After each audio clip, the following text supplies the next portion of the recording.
పోరాడి సాధించుకున్న హక్కులు కాలరాస్తున్న మోడీ. లేబర్ కోడ్లు రద్దు చేయాలి, ప్రభుత్వ రంగాన్ని కాపాడాలి. ఏఐటీయూసీ రాష్ట్ర సమితి సభ్యులు డాక్టర్ బూసి డిమాండ్. పోరాడి సాధించుకున్న హక్కులు కాలరాస్తున్న మోడీ. లేబర్ కోడ్లు రద్దు చేయాలి, ప్రభుత్వ రంగాన్ని కాపాడాలి. ఏఐటీయూసీ రాష్ట్ర సమితి సభ్యుడు డాక్టర్ బూసి డిమాండ్.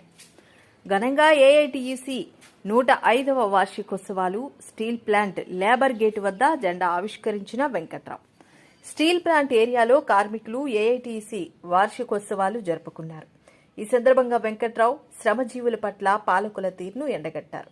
మోదీ, బాబు ఇద్దరూ ప్రజా సేవను విస్మరించి ఆదానీ, అంబానీ సేవలో తరిస్తున్నారని, పెట్టుబడిదారుల కోసం కార్మికులు సాధించుకున్న 44 చట్టాలు రద్దు చేసి యజమానులకు అనుకూలమైన 4 కోడ్లను తెచ్చి శ్రమజీవులను నట్టేట ముంచారన్నారు. 130 ఏళ్లుగా ప్రపంచవ్యాప్తంగా అమల్లో ఉన్న 8 గంటల పనిదినాన్ని చంద్రబాబు 13 గంటలకు పెంచారని వెంకట్రావు విమర్శించారు.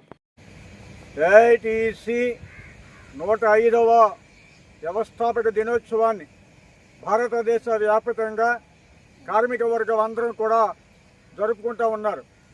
భారతదేశంలో మొట్టమొదటి కార్మిక సంఘంగా, స్వతంత్ర పోరాటంలో పాల్గొన్నటువంటి కార్మిక సంఘంగా, ఈరోజు దేశంలోనే అత్యధిక సభ్యత్వం కలిగినటువంటి కార్మిక సంఘంగా ఏఐటీయూసీ ఈ 105 ఏళ్లుగా విరాజిల్లటానికి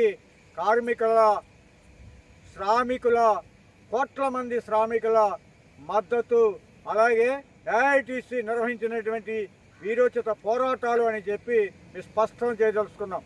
ఈరోజు ముఖ్యంగా ప్రభుత్వాలు అన్నీ కూడా కార్పొరేటివ్ సంస్థలకి ఊడిగం చేసేటువంటి పద్ధతుల్లో ఉన్నటువంటి ప్రభుత్వ రంగ సంస్థలన్నింటినీ ప్రైవేటు వారికి అప్పగించి కార్మికులు 100 ఏళ్లుగా పోరాడి సాధించుకున్నటువంటి 44 చట్టాలని, ఆ చట్టాల్లో ఉన్నటువంటి కార్మిక హక్కులని కాలరాసి యాజమాన్యానికి అనుకూలంగా ఉండే విధంగా 4 కోట్లుగా కేంద్ర ప్రభుత్వం తెచ్చింది.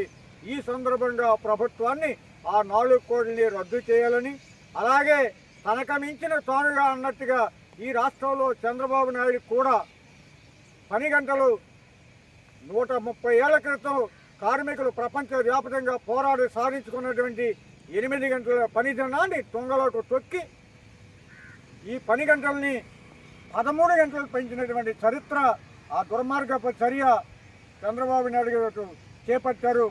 ఈ సందర్భంగా రాష్ట్ర ప్రభుత్వాన్ని మేము డిమాండ్ చేసేది 8 గంటల పని దినాన్ని కొనసాగించాలి, 13 గంటల పని విధానాన్ని రద్దు చేయాలి. అలాగే రాష్ట్ర ప్రభుత్వం వెంటనే పే కమిషన్ని ప్రకటించాలి.